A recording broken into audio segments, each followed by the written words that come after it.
খাবো কি আর গরুকে খাবো? আমরা কুরবানিও করবো না, গরুও পুষবো না, কিছু করবো না আমরা। গরু বিক্রি করতে না পারলে পশ্চিমবঙ্গের সাধারণ হিন্দু গরু বিক্রেতারা খাবে কি? নতুন মুখ্যমন্ত্রী শুভেন্দু অধিকারী এবার নিজেই নিজের পাতা ফাঁদে লেজে গোবরে হয়ে আটকে গেছেন। বাংলার মুসলিমদের কোরবানি বন্ধে শুভেন্দু যে কুটিল ছক কষেছিলেন তাতে এখন মুসলিমদের চেয়েও বেশি মাথায় হাত পড়েছে পশ্চিমবঙ্গের লাখ লাখ হিন্দু খামারি ও পশু ব্যবসায়ীদের। ক্ষমতার গদিতে বসে এক ঢিলে দুই পাখি মারার যে মাস্টার প্ল্যান নবান্নের নতুন শাসকেরা করেছিলেন, বুমেরাং হয়ে তা এখন তাদের দিকেই তীব্র গতিতে ধেয়ে আসছে। ঘুণাক্ষরেও কেউ ভাবেনি একটি নির্দিষ্ট ধর্মের মানুষের ধর্মীয় রীতিতে বাগড়া দিতে গিয়ে খোদ হিন্দু সম্প্রদায়ের পেটে এমন নির্মম লাথি মারবে এই সরকার। যে বিপুল পরিমাণ হিন্দু ভোটের মেরুকরণের ওপর ভর করে রাজ্যে ক্ষমতার হাত বদল হলো, আজ সেই হিন্দুদেরই কোটি কোটি টাকার ব্যবসা সম্পূর্ণ লাটে উঠেছে। উৎসবের ঠিক আগে এমন এক আজব ও অবাস্তব নিয়মের বেড়াজালে পুরো রাজ্যকে আটকে দেওয়া হয়েছে যা শুনলে যে কোনো সুস্থ মানুষের মাথা ঘুরতে বাধ্য। একদিকে পশ্চিমবঙ্গের মুসলিমদের কোরবানি করতে না দিয়ে কোণঠাসা করার জেদ, আর অন্যদিকে তার চড়া মাসুল গুনে হিন্দু খামারিদের পথে বসার উপক্রম। সব মিলিয়ে বাংলার গ্রামীণ অর্থনীতি একেবারে 12টা বাজার জোগাড়। আজ আমরা উন্মোচন করব কিভাবে শুভেন্দুর এই চরম খামখেয়ালিপনায় খোদ সরকারি মহলে বিদ্রোহের আগুন জ্বলছে এবং কেন হিন্দুরা এবার ক্ষোভে ফুঁসে উঠে রাজপথ দখলের চূড়ান্ত প্রস্তুতি নিচ্ছে। পশ্চিমবঙ্গের রাজনীতিতে এখন এক অদ্ভুত গুমেট ও থমথমে অবস্থা চলছে। বাংলার বাঘিনী খ্যাত মমতা বন্দ্যোপাধ্যায়ের পতনের পর ক্ষমতার গদিতে যখন শুভেন্দু অধিকারীর সরকার বসল, তখন উগ্রপন্থী সমর্থকেরা ভেবেছিল রাজ্যে বুঝি রামরাজ্য এসে গেছে। কিন্তু উৎসবের মোরগুম আসতেই সাধারণ মানুষের কপালে জুটেছে নিত্য নতুন গেরো আর অদ্ভুত সব তুঘলকি নিয়ম কানুন। এই নতুন আমলে প্রতিদিন সকাল হয় নতুন কোনো ভয়ের খবর নিয়ে। একের পর এক এমন সব আজব নিয়ম সাধারণ মানুষের ওপর জোর করে চাপিয়ে দেওয়া হচ্ছে যাতে আমজনতার রীতিমতো নাভিশ্বাস ওঠার জোগাড়। এতদিন যারা আগের সরকারকে কথায় কথায় তুলোধুনা করত, তারা এখন নতুন সরকারের এই লাগাম ছাড়া ও কাণ্ডজ্ঞানহীন সিদ্ধান্ত দেখে পুরো হা হয়ে গেছে। চারিদিকে একটা অজানা আতঙ্ক গ্রাস করছে। কেউ মুখ ফুটে সরকারের ভুল সিদ্ধান্তের বিরুদ্ধে টু শব্দ করলেই নেমে আসছে পুলিশের ডান্ডা আর মিথ্যে মামলার ভয়। ক্ষমতার এই অহংকারী হাত বদলের পর সবচেয়ে বড় কোপটা পড়েছে পশ্চিমবঙ্গের মুসলিমদের ধর্মীয় স্বাধীনতার ওপর। কিন্তু তাদের জীবনযাপন নিয়ন্ত্রণ করতে গিয়ে সরকার এমন এক আইনি জটিলতা তৈরি করে ফেলেছে যা এখন প্রশাসনের নিজের গলাতেই বিষাক্ত কাঁটা হয়ে বিঁধেছে। সরকারের এই খামখেয়ালি নাক গলানোর সবচেয়ে বড় প্রমাণ পাওয়া গেল ঈদুল আজহার ঠিক আগ মুহূর্তে। সামনেই মুসলিমদের সবচেয়ে বড় ধর্মীয় ত্যাগ ও উৎসবের আয়োজন। আর ঠিক এই মুহূর্তেই রাজ্যের নতুন সরকার এমন এক আইনি প্যাঁচ কষেছে যা নিয়ে রীতিমতো তুলকালাম পড়ে গেছে গোটা বাংলায়। সরকারি অফিস থেকে এক অদ্ভুত এবং হাস্যকর নির্দেশিকা জারি করা হয়েছে। সেখানে সাফ জানিয়ে দেওয়া হয়েছে আসন্ন উৎসবে কোনো সুস্থ এবং সবল পশু জবাই বা উৎসর্গ করা যাবে না।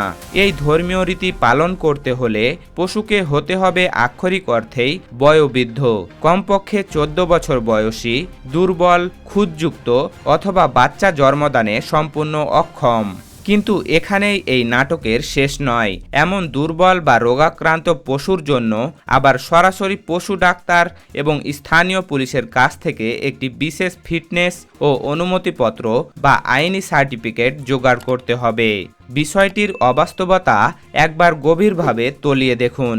ইসলাম ধর্মের হাজার বছরের নিয়ম অনুযায়ী কোরবানির পশু হতে হয় সম্পূর্ণ নিখুঁত, সুস্থ, সবল এবং দেখতে সুন্দর। কোনো অন্ধ, খুঁড়িয়ে হাঁটা, রোগাক্রান্ত বা জরাজীর্ণ পশু দিয়ে এই ধর্মীয় বিধান পালন করা সম্পূর্ণ নিষিদ্ধ। নতুন সরকার অত্যন্ত চালাকির সাথে সরাসরি কোরবানি বন্ধ করার কথা মুখে আনেননি, বরং আইনের এমন এক গোলকধাঁধা তৈরি করেছে যাতে কোনো মুসলিম চাইলেও তার ধর্মীয় নিয়ম অনুযায়ী সুস্থ পশু উৎসর্গ করতে না পারেন। আর কেউ যদি নিজের ধর্মীয় বিশ্বাস অনুযায়ী সুস্থ পশু কিনতে যান তবে পুলিশ তো কড়া ভাষায় জানিয়ে দিয়েছে এই নিয়ম ভাঙলে সোজা 6 মাসের জেলের ঘানি টানতে হবে আর সাথে গুনতে হবে বিশাল অঙ্কের জরিমানা। শুধু কোরবানির পশুই নয়, উৎসবের দিনগুলোতে সাধারণ মানুষের বাড়িতে বাড়িতে পুলিশ হানা দেওয়ার এক ভয়ঙ্কর ছকও কষা হয়েছে। বাধা আসছে অন্য সব ধর্মীয় আচরণের ক্ষেত্রেও। জুমার নামাজ বা ঈদের নামাজের সময় যখন মসজিদে তিল ধারণের জায়গাও থাকে না, তখন বাধ্য হয়ে রাস্তার একপাশে মাত্র কয়েক মিনিটের জন্য মানুষ নামাজে দাঁড়ান। সেখানেও এখন লাঠি আর বন্দুক উঁচিয়ে বিপুল সংখ্যক পুলিশ গিয়ে হাজির হচ্ছে। প্রশাসন কড়া ভাষায় জানিয়ে দিয়েছে মসজিদের সীমানার বাইরে, রাস্তায় বা খোলা মাঠে কোনোভাবেই নামাজ পড়া যাবে না। সব মিলিয়ে চারপাশটা একটা অবরুদ্ধ কারাগারের মতো তৈরি হয়েছে। সরকার ভেবেছিল এই লঙ্কাকাণ্ড ঘটিয়ে তারা হয়তো তাদের কট্টর ভোট ব্যাংকের কাছ থেকে বিশাল হাততালি পাবে এবং রাজনৈতিক ফায়দা লুটবে, কিন্তু প্রকৃতির মার যে কতটা নির্মম তা তারা হিসাব করতে ভুল করেছিল। আর এই জায়গাতেই ঘটেছে শুভেন্দুর চরণ্য নীতির সবচেয়ে বড় ঐতিহাসিক ভুল। এই অদ্ভুত নিয়মের জাতাকলে পড়ে সবচেয়ে বেশি ও সরাসরি বিপদে পড়েছেন খোদ হিন্দু সম্প্রদায়ের লাখ লাখ মানুষ।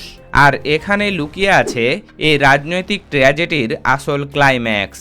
এই উৎসবকে কেন্দ্র করে সারা বছর ধরে পশ্চিমবঙ্গের বাঁকুড়া, পুরুলিয়া, মেদিনীপুর, নদিয়া কিংবা মুর্শিদাবাদের লাখ লাখ হিন্দু খামারি এবং সাধারণ দরিদ্র কৃষক দিনরাত এক করে গবাদি পশু পালন করেন।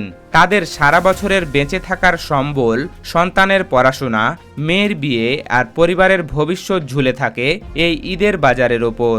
তারা হাড় ভাঙা খাটুনি খেটে ব্যাংক থেকে ঋণ নিয়ে কিংবা চড়া সুদে দাদন নিয়ে পশুগুলোকে পরম যত্নে সুস্থ এবং মোটা তাজা করে তোলেন।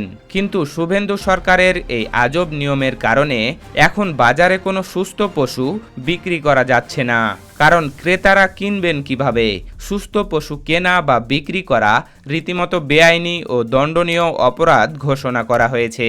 ফলে বাজারে গিয়ে চরম অপমান আর একবুক হতাশা নিয়ে শূন্য হাতে নিজের সুস্থ পশুটিকে সাথে নিয়ে কাঁদতে কাঁদতে বাড়িতে ফিরতে হচ্ছে হিন্দু খামারিদের। হিন্দু ব্যবসায়ীদের হাজার হাজার কোটি টাকার পুঁজি এখন আক্ষরিক অর্থেই নর্দমায় যাওয়ার উপক্রম হয়েছে। যাদের হাড়ভাঙা পরিশ্রমে বাংলার গ্রামীণ অর্থনীতির চাকা ঘোরে, আজ তথাকথিত হিন্দু রক্ষক শুভেন্দু সরকার তাদের পেটেই লাথি মেরে বসে আছেন। ধার দেনা করে যারা স্বপ্নের খামার দাঁড় করিয়েছিলেন, আজ তাদের মাথায় হাত। সরকারের অতি চালাকির কারণে এই বিশাল হিন্দু খামারি গোষ্ঠীর ব্যবসায় এখন রীতিমতো লালবাতি জ্বলছে। এই অর্থনৈতিক ক্ষতি এতটাই ভয়ঙ্কর যে অনেক খামারি একেবারেই নিঃস্ব ও দেউলিয়া হওয়ার পথে। নিজেদের পাতা ফাঁদে নিজেরাই যে এভাবে লেজে গোবরে হয়ে আটকে যাবে, সেই নবান্নের নব্য কর্তারা স্বপ্নেও কল্পনা করতে পারেননি। মুসলিমদের ধর্মীয় অধিকার আটকাতে গিয়ে হিন্দু কৃষকদের রুজি রুটিতে যে এমন আগুন লাগবে তা ছিল নবান্নের আমলাদের ভাবনার বাইরে। আর পেটে টান পড়লে মানুষ যে জাতপাত আর ধর্মের রাজনীতি ভুলে যায়, সেটাই এখন দেখছে বাংলা। শুভেন্দু সরকারের এই পাগলাটে ও আত্মঘাতী সিদ্ধান্তে এবার তেলে বেগুনে জ্বলে উঠেছেন রাজ্যের লাখ লাখ হিন্দু খামারি। যে সরকারের উগ্র স্লোগানে ভরসা করে তারা নতুন দিনের স্বপ্ন দেখেছিলেন, আজ সেই সরকারই তাদের ভাতের থালা কেড়ে নিয়েছে। এই ক্ষোভের আগুন এখন গোটা পশ্চিমবঙ্গে দাবানলের মতো ছড়িয়ে পড়েছে।